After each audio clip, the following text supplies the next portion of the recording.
혹시 요즘 집안이 이상하게 무겁다고 느껴진 적 있으신가요?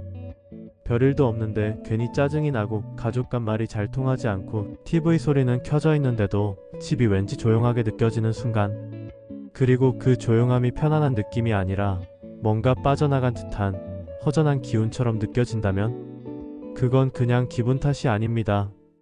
풍수에서는 그렇게 말합니다. 집안의 기운은 가장 먼저 조상이 느낀다. 조상이 자리를 비우는 순간 집은 조용해지고 재물운도 길을 잃는다. 오늘 들을 이야기는 꽤 충격적일 수 있습니다. 왜냐하면 여러분 집에 놓여있는 그 물건 하나 때문에 조상님이 등을 돌리고 나간다는 사실, 그리고 그와 함께 복의 흐름까지 완전히 바뀐다는 걸 대부분 모르고 있기 때문입니다. 풍수에서 가장 중요한 개념 중 하나는 기억의 자리입니다. 조상은 집안의 기억이 담긴 물건과 의미 있는 자리를 통해 머뭅니다. 그게 사진일 수도 있고 오래된 물건일 수도 있고 조상님이 평소 좋아했던 것, 그 기운이 배어있는 장소일 수도 있습니다. 그런데 문제는 어느 순간부터 우리가 그런 자리 위에 기운을 끊는 물건을 아무렇지 않게 올려두기 시작했다는 겁니다. 예를 들어 이런 것들입니다. 철제 장식품, 파손된 물건, 음의 기운이 강한 물건.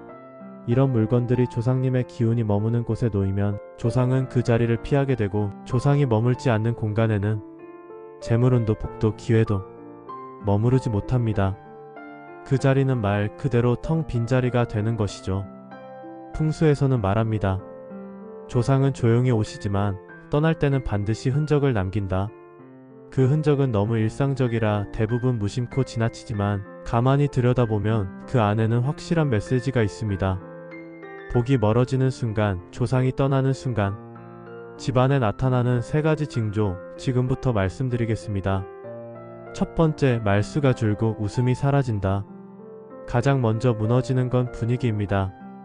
집 안에서 대화가 줄고 괜히 말 걸기 껄끄러워지고, 예전엔 사소한 일에도 웃던 사람이 요즘은 이유 없이 조용하다면 그건 단순한 기분 문제가 아닙니다.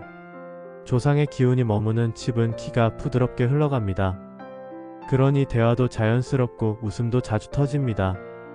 하지만 조상이 자리를 떠난 공간은 기운이 막히고 탁해지면서 가족 간에도 흐름이 끊기기 시작합니다. 특히 가족끼리 말을 아끼고 괜히 눈치를 보거나 식사 시간이 조용한 의무처럼 느껴진다면 이미 조상의 기운이 빠져나간 가능성이 큽니다. 두 번째, 집안 구석이 갑자기 어두워 보이기 시작한다. 두 번째 징조는 빛입니다. 물리적인 조명 말고도 집안에는 기운의 밝기라는 것이 있습니다. 조상이 머무는 공간은 햇빛이 잘 들지 않아도 왠지 환해 보입니다. 공기 자체가 가볍고 눈에 보이지 않는 온기가 퍼져 있죠. 하지만 조상이 떠난 공간은 갑자기 어두워 보입니다. 전등이 켜져 있어도 뭔가 칙칙하고, 낮인데도 커튼을 걷고 싶은 충동이 생깁니다. 심지어 익숙한 방인데도 왜 이렇게 삭막해졌지?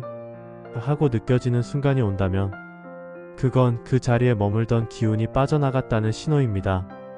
세 번째, 자잘한 고장이 연달아 일어난다. 마지막 징조는 잦은 고장입니다. 풍수에서는 기운의 끊김이 기계의 끊김으로 이어진다고 봅니다. 조상이 떠난 자리는 중심이 무너지고 균형이 깨지면서 그 근처의 전자제품이나 기물들이 자주 고장이 납니다. 예를 들어 갑자기 TV가 안 나오거나 소리가 이상해진다. 사용하던 형광등이 자꾸 깜빡거린다. 냉장고 문이 헐거워지거나 전기밥솥이 오작동한다. 이런 일들이 동시에 또는 연달아 일어난다면 단순한 노후 문제가 아니라 그 자리를 지키던 기운, 즉 조상의 보호막이 사라졌다는 신호일 수 있습니다. 특히 고장이 일어나는 위치가 일정하다면 그 자리는 반드시 점검해야 할 기운의 단절 지점입니다. 이 세 가지, 말이 줄고 빛이 흐려지고 물건이 자꾸 고장나는 집, 그 집은 지금 복이 빠져나가는 중일지도 모릅니다. 조상이 떠난 자리는 말이 없지만 그 자리에 남은 침묵은 결코 가볍지 않습니다. 이 조용한 신호들을 무시하면 나중엔 큰 흐름마저 놓치게 됩니다. 그러니 지금 한번 집안을 다시 들여다보십시오. 이상하리만큼 자꾸 고장나는 물건, 자꾸 시선이 가는 어두운 구석, 그리고 어쩐지 소원해진 가족의 분위기. 그 자리가 바로 조상이 다시 돌아오길 기다리는 곳일지 모릅니다. 자, 그럼 가장 중요한 이야기입니다. 대체 어떤 물건들이 조상의 기운을 끊고 복을 내쫓는 걸까요? 하나씩 말씀드리겠습니다. 첫 번째, 깨진 거울. 거울은 기운을 반사하는 장치입니다. 하지만 금이 가거나 깨진 거울은 기운을 왜곡시킵니다. 특히 조상이 머무는 안방, 조상사진 옆, 제단 근처에 깨진 거울이 있으면 그 기운은 삐뚤어지며 조상은 자리를 떠납니다. 두 번째, 검은 초각상. 검은색은 음의 기운입니다. 그 자체로 문제가 되지는 않지만 칼을 쥐고 있거나 표정이 사나운 조각상 혹은 뿔 달린 장식품이 조상에 머무는 공간에 있으면 조상은 위협을 느끼고 물러섭니다. 세 번째, 동물의 뼈 장식. 가죽, 뿔, 박제 등 동물의 흔적이 남은 물건은 자연적으로 죽음의 기운을 품고 있습니다. 그런 물건을 조상과 연결된 자리, 특히 제사 지내는 공간 근처에 두는 것은 복을 쫓는 행위와 다름없습니다. 네 번째, 철제칼, 날카로운 물건. 칼은 기운을 끊는 기물입니다. 특히 철로 된 장식용 무기, 일본도, 서양 장검 모양의 인테리어 소품은 집안의 길을 찌르고 조상의 자리를 흐리게 만듭니다. 조상이 등을 돌리고 나갔다 해도 다시 돌아오지 못할 이유는 없습니다. 풍수에서는 이렇게 말합니다. 조상이 돌아오는 길은 단순한 정리에서 시작된다. 지금 당장 할 수 있는 3가지 실천법을 알려드리겠습니다. 첫째, 그 자리에 놓인 물건을 다시 보십시오. 조상님 사진 옆, 제단 근처 혹은 안방의 책장 위, 그곳에 혹시 음의 기운이 강한 물건, 깨진 소품, 정체불명의 장식이 놓여있지는 않습니까? 그것들을 감사히 보내고 치워주십시오. 둘째, 깨끗한 물을 둡니다. 정한수 한 그릇을 매일 새 물로 갈아두는 것만으로도 공간의 기운은 다시 맑아지고 조상이 머물 수 있는 틀이 생깁니다. 특히 해가 잘 드는 방향, 바람이 드나드는 창가 쪽이 좋습니다. 셋째, 말 한마디로 부릅니다. 조상님, 다시 오셔도 좋습니다. 이 단 한마디가 기운을 열고 복의 물꼬를 다시 트는 힘이 됩니다. 진심을 담아 조용한 마음으로 그 말을 걸어보세요. 우주는 반드시 반응합니다.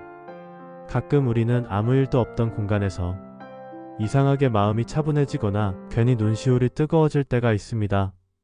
그건 바람 때문도 피 때문도 아닙니다. 그건 누군가 여전히 이 집을 지키고 있다는 신호일 수 있습니다. 조상은 말을 하지 않습니다. 하지만 공기의 흐름 하나, 가구의 위치 하나, 심지어 머리맡에 둔 작은 물건 하나로도 자신이 떠나지 않았다는 걸 보여줍니다. 그 작은 신호를 느낄 수 있는 사람, 그 미세한 변화에 귀 기울일 줄 아는 사람에게 복은 조용히 찾아옵니다. 지금 이 영상에 이끌려 오신 것도 그 작은 복의 실마리를 찾으려는 마음 때문 아닐까요? 혹시 오늘 이 영상이 당신 집안 어딘가에서 잠들어 있던 기운을 떠올리게 했다면 그 느낌 그냥 지나치지 마세요. 당신이 마음을 다시 쓴 순간부터 그 자리에는 다시 복의 숨결이 깃듭니다. 그리고 여러분의 이야기를 듣고 싶습니다. 혹시 집 안에서 설명할 수 없는 변화를 느끼신 적 있으신가요? 눈에 보이진 않지만 왠지 낯설게 느껴진 순간, 이건 뭔가 다르다고 느꼈던 경험이 있으시다면 지금 댓글로 남겨주세요. 당신의 그 한마디가 다른 누군가에게 복의 신호를 알려주는 등불이 될 수도 있습니다. 좋아요와 구독은 단순한 클릭이 아닙니다. 이 채널에 더 많은 복의 흐름과 조상의 기운을 불러오는 소중한 공명입니다. 마음을 담아 눌러주신다면 우리 모두의 집안에도 다시 따뜻한 기운과 평안한 복이 가득 머물게 될 것입니다. 고맙습니다. 다시 복이 깃드는 그 자리에서 뵙겠습니다.